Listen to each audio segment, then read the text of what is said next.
I'm so excited to be here. However, I knew when I got here and my speaking was in the afternoon that your guys' brains would be full. This is my third time being here, and you guys learn so much when it comes to your science and your academic tracks, and it's amazing and impressive. And I've been to a lot of conferences. I'm a special needs sibling myself.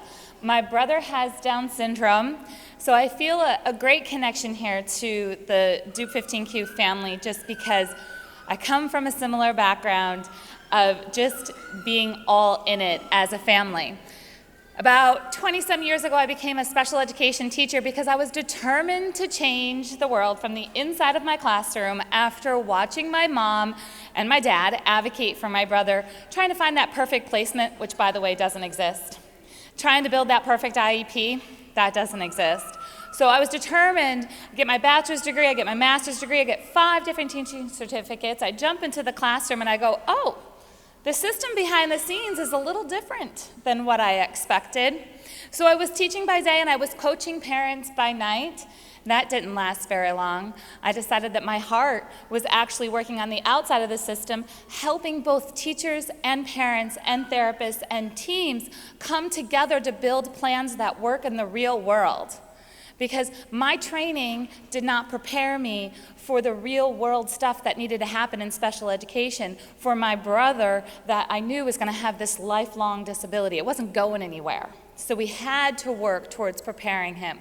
My special needs sibling life really combined with that education gave me this just fuel to put together as many resources as possible to help everybody who didn't go through the training, who hasn't worked behind the scenes, who doesn't know kind of that system from the inside, to give you everything that you need to bring together a plan that actually works for your child. And that when things aren't working, we figure it out sooner than later because we don't have time to waste inside of the system. So I have a big fuel for helping everybody understand the purpose of an IEP. Now, we're not going to get hugely law-based. I'm not a lawyer. I don't teach the law. I don't practice law. But there is a basis of your child's education that is unknown. We hear all the time about a free and appropriate public education, and that word appropriate is what messes us all up. That's where the negotiations in the school system get confusing because what I think is appropriate is different than what you think is appropriate, which is different than what you think is appropriate. So we have to come together on a decision, but there's actually a section in here, and this is straight from the law, just telling you where to look, and the purpose and findings is going to set our foundation for today. In fact, it can set the foundation for the rest of your child's education. There's 2 things in here that are not talked about a whole lot. One of them is there's the word unique needs. We got some unique needs in the room, right? When it comes to our children, we got some unique needs. So when you hear things like, we don't do it like that, we've never done that before, I don't know if we can do it, you don't have to fight on that. What you need to do is come up with what are your child's unique needs when it comes to this next section, which is further education, employment, and independent living. And that means even for the little guys. When you can pair up your child's unique needs to things that they're going to need for further education, employment, and independent living, whatever that means for your family, that's where your conversation for IEPs can really start to stick, and you can start to see a difference. Now, having the teaching background and working with thousands of parents across the country, there's kind of this piece of the IEP, the meat of the IEP, and that's our IEP goals, right? That's where we focus on. We're saying, what is my child doing all day? What are they working on? What are we working towards? So I'm going to take you through some pieces of the IEP goals in a real simple way, because let's just face it, in special education, common sense is not always common practice. So I'm going to give you some places to look, some terms to use, some different examples that are going to be super simple for you to take back to the IEP table and to really get your thoughts together on what needs to happen next in your child's education.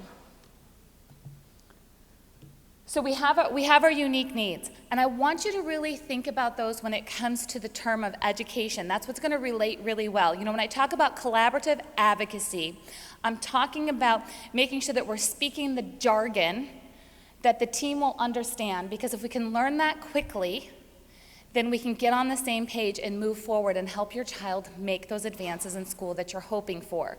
So make sure that when you're describing your child's unique needs, that you're talking about different ways they can learn, there are different medical needs that need to be supported so they can be in the classroom, so they can have access to their education. That's a key term for you. You're talking about the unique needs that need to be supported so your child can have access to their education. Sounds like a simple phrase, but it can make all the difference in the conversation with your team.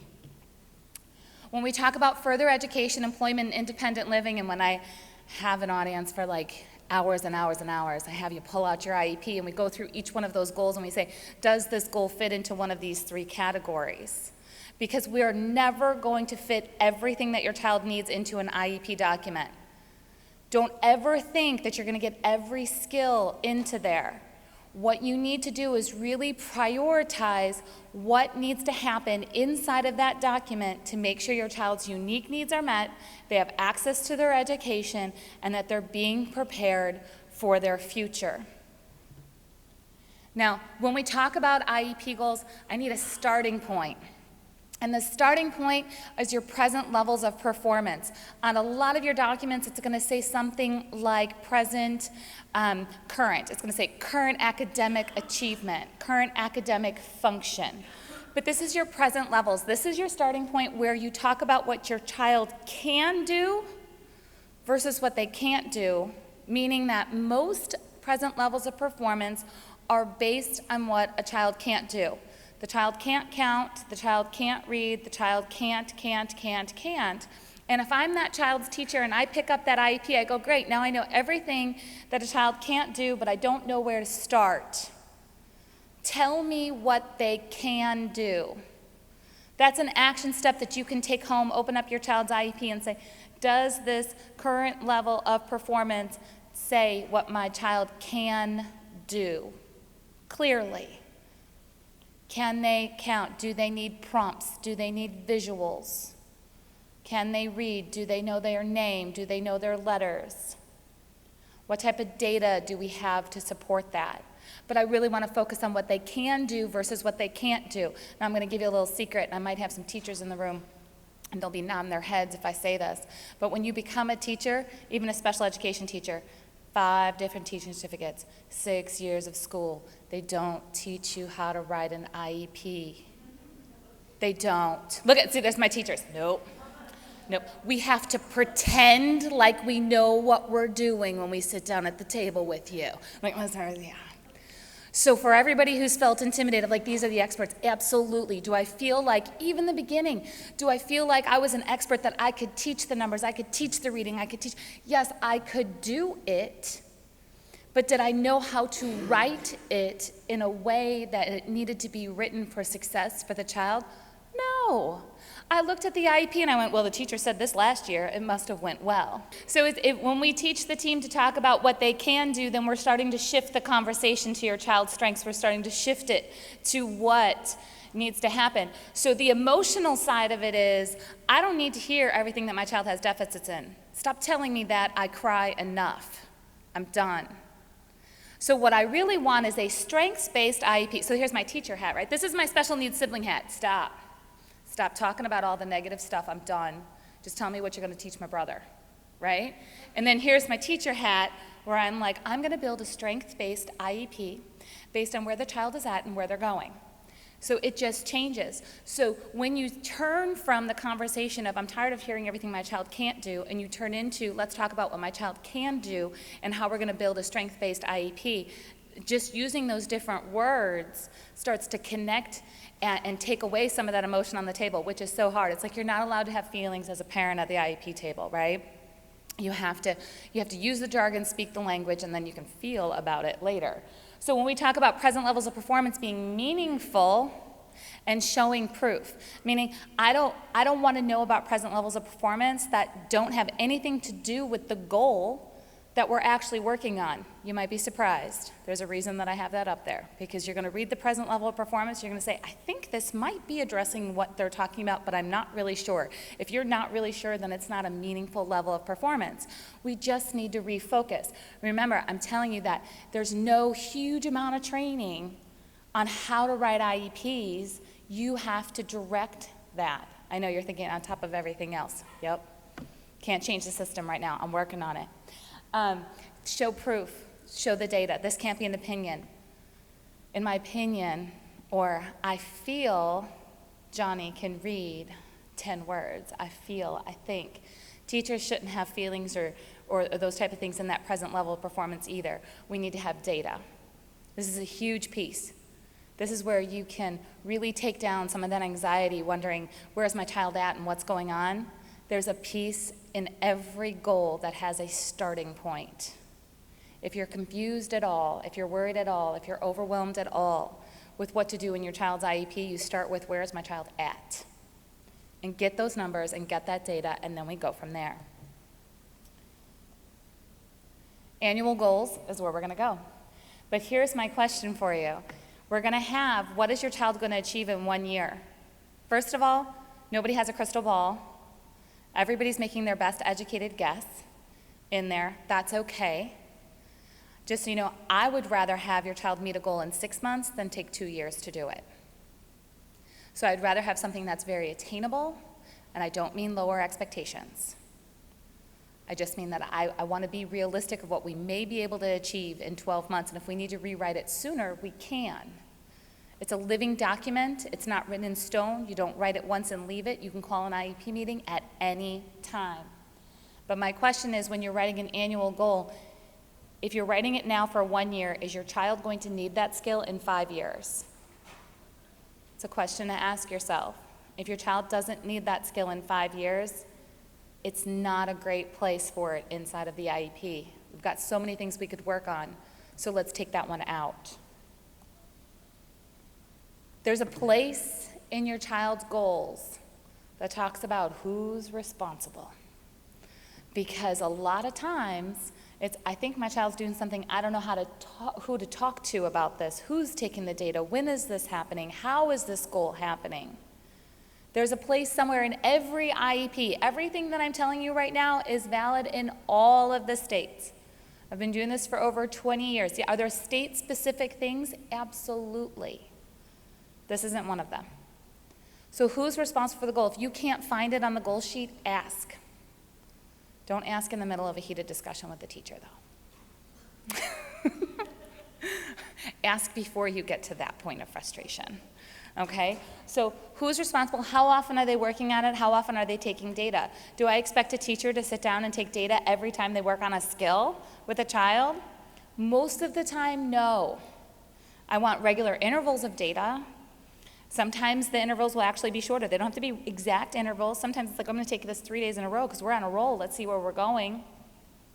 Sometimes the child gets sick and there's a break in the data. Sometimes there's just other things that are happening. But I need to make sure that there's a minimum amount of data being taken on a regular basis. You need to check in with your team and see. This is a great, easy question to ask that starts to bring accountability to everyone. The meaningful data means, make it worth your time. So I'm going to start giving you some examples of some real-world IEP goals, because data in special education is really hard to take on a regular basis. A teacher is multitasking, a therapist is multitasking, everybody's multitasking on things. You want to make sure that you have the most important data on a regular basis. So here's what happened. I had a client. She's on fire. The team is listening to everything. In fact, in that scary, that mom kind of way, that's not where I want you. I don't want you to be that mom and that dad, but she had already gotten there. And she has her team is super concerned about everything that's going on behaviorally, and her children are medically complex. So they start taking data on everything. And I kid you not, we show up to a summer meeting, and there's stacks of paper this high down the conference table. What do you do with that? How do you decipher that? So let's really figure out what the issue is and what the concern is, because taking data just to take data isn't going to work. So I want you to really think about, when we talk about your child's core foundational skills, when we talk about preparing them for further education, employment, independent living, when we talk about meeting their unique needs, what actually needs to be tracked? And if you're looking at me and you're saying, yes, what actually does need to be tracked? I don't know your child. You know your child best. Your child's team needs to get to know your child, because you might be tracking how many prompts go with that goal, because you're actually working on your child being less prompt dependent. That might be the key to that goal. You might be working on increasing their core vocabulary. You might be working on their foundational math skills. But are there behaviors that go along with that? Are we just measuring the academic skill? Let's make sure that we're really measuring what we need to measure, because you guys have enough data and enough different pieces of information to always look at that I want to make sure you get streamlined. More is not always better. When it comes to this, I would rather have you have key pieces of data, one key piece of data with each IEP goal, than to have a mountain. Like I walked into that conference table. Do you know all of that got scrapped and we ended up making a Google form? It's a couple of clicks a day now, and we have all the data that we need that's in a Google form that we can check on at any time. So when you're making IEP goals, I want you to consider asking yourself these two questions. Because everybody says, how do I know if my child's IEP goals are good? How do I know if they're the right ones? Well, as a teacher, again, like I thought, okay, I'm going to go to school and I'm going to figure out this education thing. I walked into my first classroom with nothing. Nothing. I'm a new teacher. I'm thinking, you go into a classroom and you're a teacher, there should be some books, there should be some curriculum, there should be some stuff, right? There was no stuff. I was handed a stack full of IEPs in a milk crate. I'm old, they weren't digital then. So there's this stack of IEPs, and it's like, here, figure it out, with a bunch of, Velcro and stickers and markers and paper that I went and got. You have to figure it out. So there was nobody telling me exactly which goals to pick. So what did I do? I went back to the IEPs, right? And I'm reading the IEPs. I'm like, well, the teachers have all of this written into the IEP from last year, so it must be what the parents want. So if you think that there's this magical way to pick IEP goals when your child has a lot of different things they could learn in reading, a lot of different things in math, a lot of different social skills, a lot of different things in communication. There's so many different things that could be picked from. So let me give you a starting point. Your first question is, do I use this skill myself? Like, is this a necessary skill that I use? Because it's hard to predict our child's future. It's hard to look at, we don't know. But you do know what you use every day. So let me break that down a little bit more. For example, if I never, ever, ever, ever touched a penny, nickel, dime, or quarter again, I'd be okay. Every curriculum in this country starts teaching money with penny, nickel, dimes, and quarters. That is not where our kids need to be. That does not need to go into our kids' IEP. Remember I said meaningful data? We want stuff that makes sense. So every one of your kids, when we start getting to life skills, when we start getting to goals, there's going to be penny, nickel, dimes, and quarters in there somewhere, or something like that. And that's not necessarily the most meaningful thing to do, because I don't need that. Now, there's some people say, what if they need to make change? Okay, if they're going to be a cashier, we're going to be okay. That's not going to be an issue. Well, what if they're getting change? If you do not want your child to be the one that's standing at Target counting their change. We had to teach my brother, you get the change, you put it, he didn't want to touch it, sensory. Down syndrome, we have a lot of sensory things going on too, right? We had to convince him, you take the change, you put it in your pocket. We promise when you get to the car, you can take it out and put it in it was more about the transaction. We're not worried about counting penny, nickel, dimes, and quarters in the checkout line at Target. In fact, we're more worried about, can you put the card in, and is it a slide or is it a chip, and where's the green button? Scribble your name. No, you do not need to write every letter of your name when you're signing your name, right? That's a life skill. Learn how to scribble your name. Nobody cares what it says on the pin pad, right? So right? So when everybody says, well, what do you teach in money then? What do you tell them? I said, I sit right at the IEP table with parents, and I say to the teachers, how do you go to Target? You go to Target and you're like, I'm gonna pick up paper towels. And you go into Target and then you go past the dollar spot. And you put some things in, and then you go down the aisles, and you put some more things in your cart. You hope you remember the paper towels. The entire time you're possibly adding things up, which means you're averaging, you're rounding, you're guesstimating of what's going on. You're deciding how many of something you need. Hello, multiplication, right? How many people are gonna be at the house? This is what I need. You get to the checkout, you decide which card to use, you figure out which line is shortest, you swipe, you scribble, and you go. Now there's a lot of other skills in there. Learning to wait through the transaction, knowing that you have to hand stuff over for people to scan before you're allowed to take it out of the store. There's a lot of things that come with money, life skills, transition, all of those things that don't require penny, nickel, dimes, and quarters that are gonna be much more functional. So I want you to think about when you see something, and that's how far I want you to break it down. When you see something in your child's IEP, if I see things like, we'll learn their ABCs, in the IEP, I don't walk around as an adult singing my ABCs, nor do we have filing systems anymore where we're necessarily manually doing it. Everything's electronic. We need to know names, we need to know letters, we need to know words. We don't need to know our ABCs in order to get to the next level of what we need. So think about, do you use it yourself? The other question that I want you to ask yourself is, has my child been attempting this goal for 2 years and failing? There's a lot of reasons that the failure could happen. Maybe your child's been sick, maybe they've transitioned to a lot of different schools, maybe they're not ready for that skill yet. When you take something out of the IEP or change the direction of a goal, it doesn't mean that you're giving up. It means not now, not yet. We'll get there. If you showed up to work every day and had to work on a project, and you had like 4 different bosses, because that's what happens to our kids. They got a therapist, they got a teacher, they got an aide, right? So you're working on a project, you got 4 different bosses, you're failing, you're failing, you're failing, you're failing. You know what? You'd be climbing under the desk or running out of the room too. So if your child's been failing at something, and then why do I say 2 years? That's partly from the experience of being a teacher and just doing what I'm doing for like, yes, okay, maybe we've had a rough year or we just started it. Maybe the team's just getting to know your child and this has been a difficult goal anyway. So if it's beyond 2 years, again, maybe your child's not ready for that yet. And if we refocus on something else, how many of you guys have ever had a problem and you walk away and you come back and you're like, oh, that was easy. Why did I sit there for 4 hours trying to figure it out? If I would have just walked away, I could have been done in 20 minutes. IEP goals sometimes work the same way. It's amazing what happens when we take a break and then come back to it. Do you need to have a full IEP meeting to make that happen? Not always. Depends on the team dynamics. Just know that you can pause certain things and take your kids out of frustration if you work with the team and have that conversation. We talked a little bit about prioritizing and making sure that you know that not everything is going to get into your child's IEP, but there is a section that needs to be upgraded.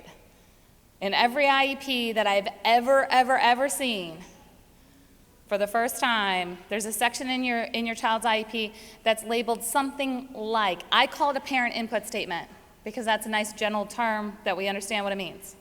Right? But it's called parent educational concerns, parent educational input, parent concerns. It's called something parent, okay? There's a parent section that if you, please put this on your to-do list. You go home, you open it up, you find it, and you say, is this what I really meant? Because I'm pretty sure that it's not what you exactly said, nor is it necessarily what you want your focus to be. One of the most important things that I can do with a client is work with them on upgrading their voice. And by the way, I do this with the teachers too. I tell them, you want to figure out what to teach your children and make it meaningful and make progress, you talk to the mom and dad, because when the parents are happy and you've got their buy-in on what needs to happen, and you find where everybody can work together, the child will make progress faster than you've ever seen before. So there's this parent input statement. I have 4 different areas that I suggest that you address in your parent input statement. Your parent input statement is not a dumping ground for complaints. It's a vision of where you want to focus or where you see your child or what you're hoping for in the next 1 year, 3 years, 5 years. Everybody writes them a little bit different. But the 4 areas that I highly suggest that you focus on is your academic and functional goals. That's our first area. What do you want academically? The second area is communication. What do we need to focus on when it comes to communication? What are you concerned about? What do you see happening? What are you hopeful for? Sensory or behavior regulation. Let me give you an example for that. When I'm talking about, what are you hoping for? I'm hoping one day my child can wait in line for 20 minutes without a meltdown. That's what we're talking about, sensory and self-regulation. Those are things that would make your life easier. So things like waiting in line, independent play.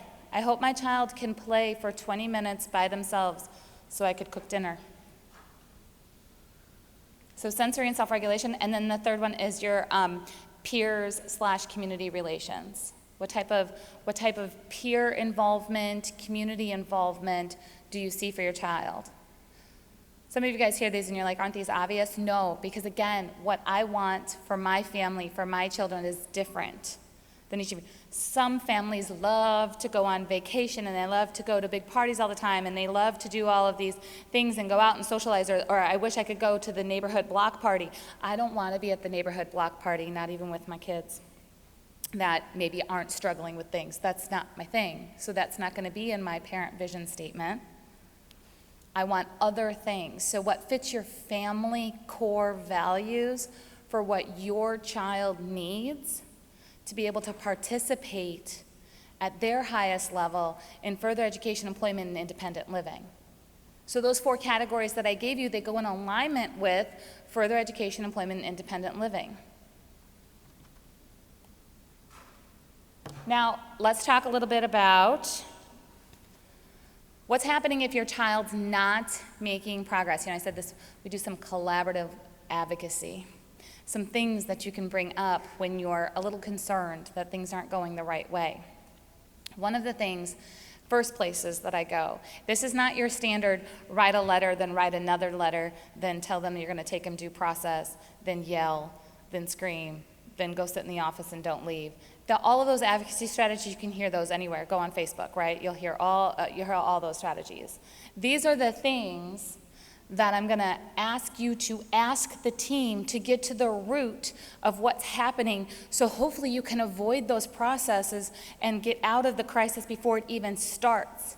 These are conversations that I'm telling you people don't have on a regular basis, but when they do, again, your child's IEP and their day will get individualized to a whole new level. So if your child is stuck, I want you to check the methods of learning. These can be listed in your child's IEP. However, you have to talk to the team. What do I mean by that? Many times when a child's learning a new skill, a lot of different people are helping. The speech therapist, the teacher, then you got your home therapist that's working, you've got the aide at the school, you've got maybe some family that's helping at home, or you got parents even work differently with their children, and everybody's prompting in a different way. Everybody's using different tools. Nobody's on the same page of how to move forward. It's amazing when you start opening up the conversation of how are you teaching this. So the data is the end point, right? This is what my child's doing. But nobody talks about the beginning of how are we going to do this? What does this look like?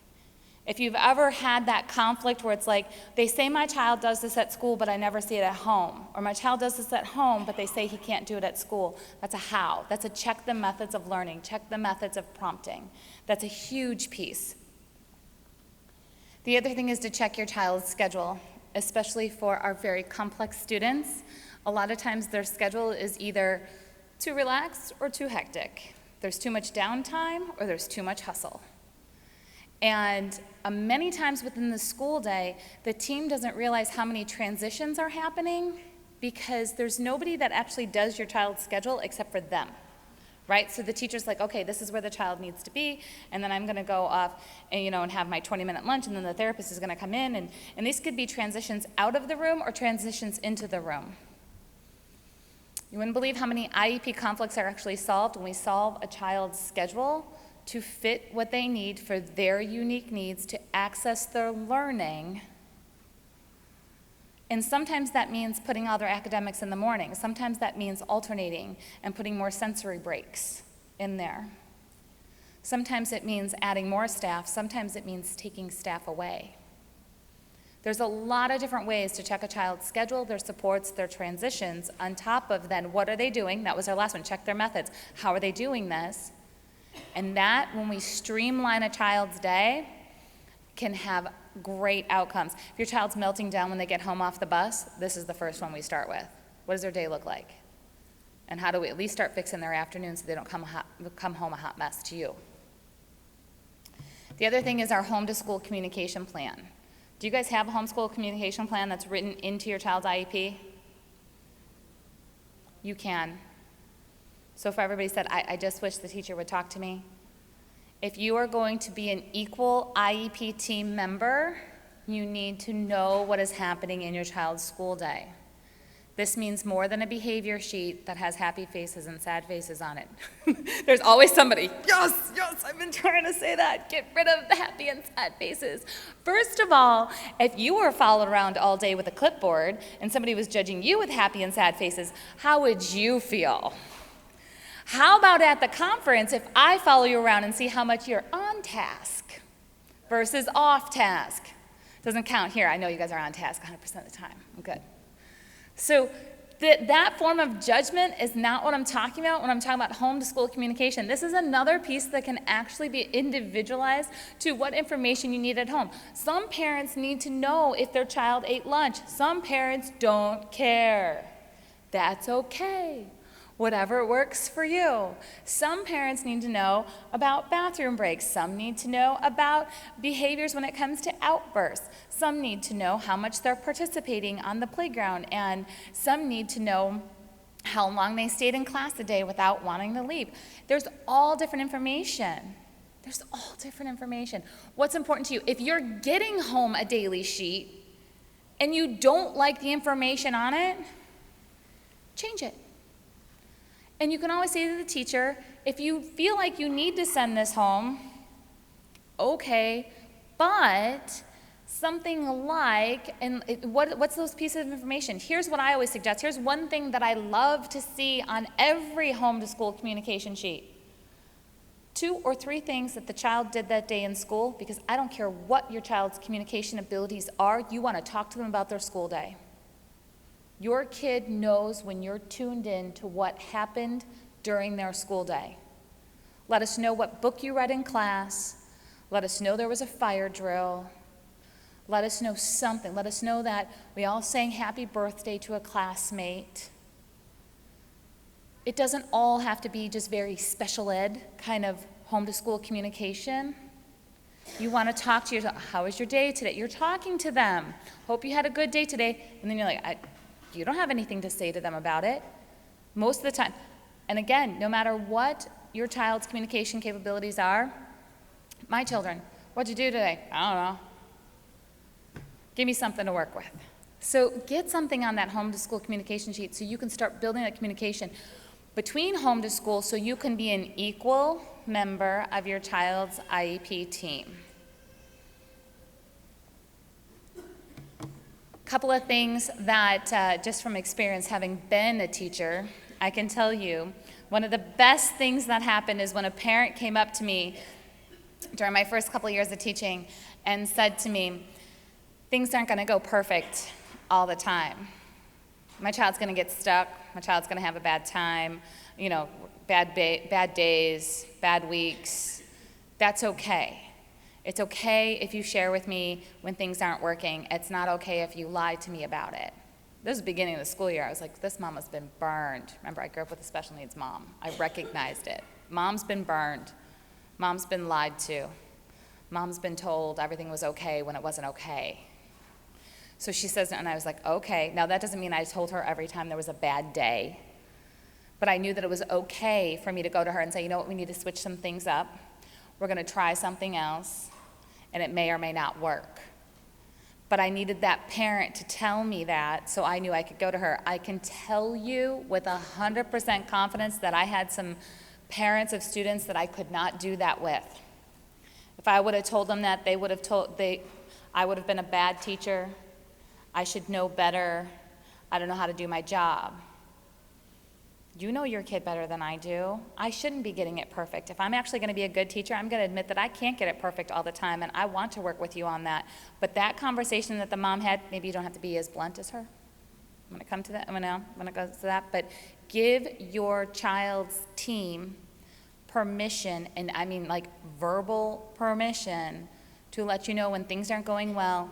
Yes, you want to be flexible and change things up, and you know it's not going to work all the time.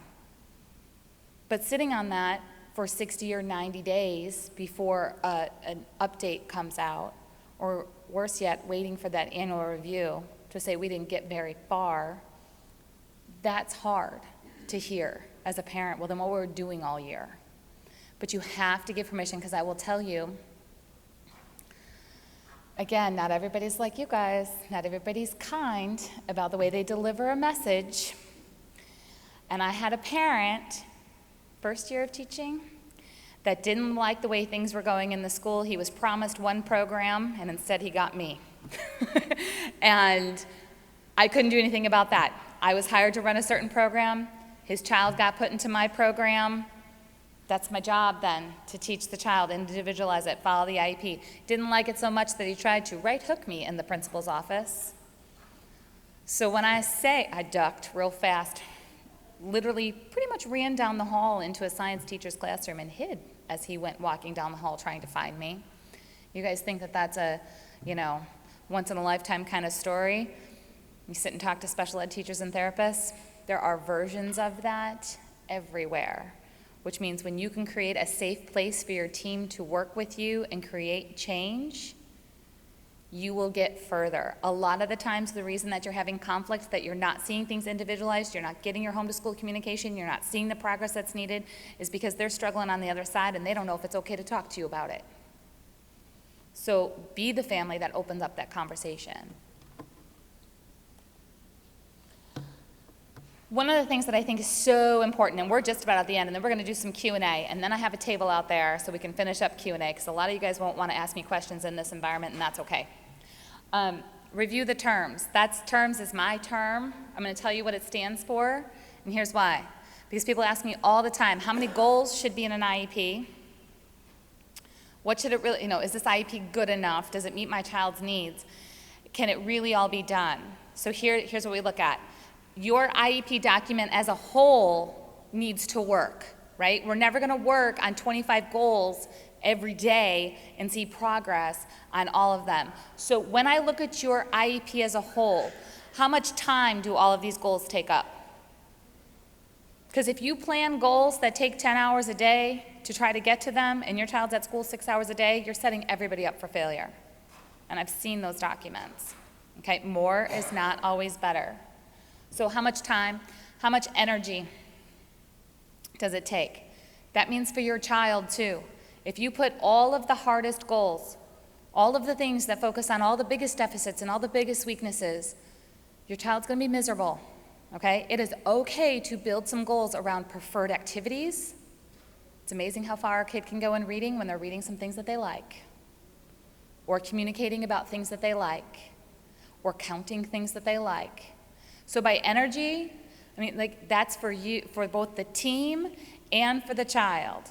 Is this exhausting for them, or can we use this as some fuel? What resources are needed for this goal? Do you have the resources for this goal, for this document? Is everything in this document available for us to actually do it? Again, I've been halfway through a school year, parent calls me, and I say, well, I'll find something in accommodations and modifications, specialized seating, or something that's needed. And they said, oh, well, it's been on back order for, 3 months. So the things that they needed weren't there. What's the manpower that's needed? So that's your support staff, that's your teacher, that's your therapist. And I say fun and special education together all the time, I know, it's odd. But one of the most fun things that I love to do is when everybody comes up with these great ideas, this new communication plan, this new behavior plan, and we're sitting at the table, and everybody's in agreement, and then I ask, and who's going to do it? And they're all like, what? Like, it looks good on paper, we're all in agreement it should get done, but where's the manpower then to get it done? So, for example, I'll say to the speech therapist is like, well, I could do it. And you could just hear it, and I go, do you have time to do it? Well, yeah, I guess I have time. Okay, well then can we put some consult minutes in the IEP? We want some designated minutes for her to do the prep work on the communication board. A lot of the things that are going to go in your child's IEP require prep work. They require planning. It's not just the one-on-one time with your child. That's direct minutes. Direct minutes means that a therapist or support person is working directly with your child. Consult minutes means that they're working on the case in some way. That means a lot of different things. Sometimes it's teachers talking to other teachers, sometimes it's prepping materials, sometimes it's doing tech training. There's a lot of different ways to use consult minutes. It's one of the most underutilized areas of service minutes, and it holds people accountable to, I didn't have time to get that done this week, and then I want to know what were those consult minutes used for. And then the S is for sense, meaning does this make common sense? We said common practice is not always common sense when it comes to putting together your child's IEP. So does all of this together, now that we look at it from a whole, is that moving your child in the direction that you want them to go? With these changes, with those conversations, you can start to move your child's education in a whole different direction with facts versus feelings, with jargon that the school actually will relate to instead of push back on you. And you'll have confidence that you're not just going along with the plan, but you're truly individualizing to where you want your child to go. All right, take down the number. I'm not kidding. You just text your email, and I'm going to send you a checklist. 2 checklists, actually. I'm going to send you an IEP meeting prep checklist. I'm going to send you an inclusion checklist. So, and when you get the inclusion checklist, you'll see it's something completely different than what you think inclusion is when it comes to traditional type of inclusion. I'm all about creating inclusive experiences and making sure that your child's part of the school community no matter what type of school they go to, no matter what classroom they're in, that they're part of the school community from the time they step onto campus to the time they leave.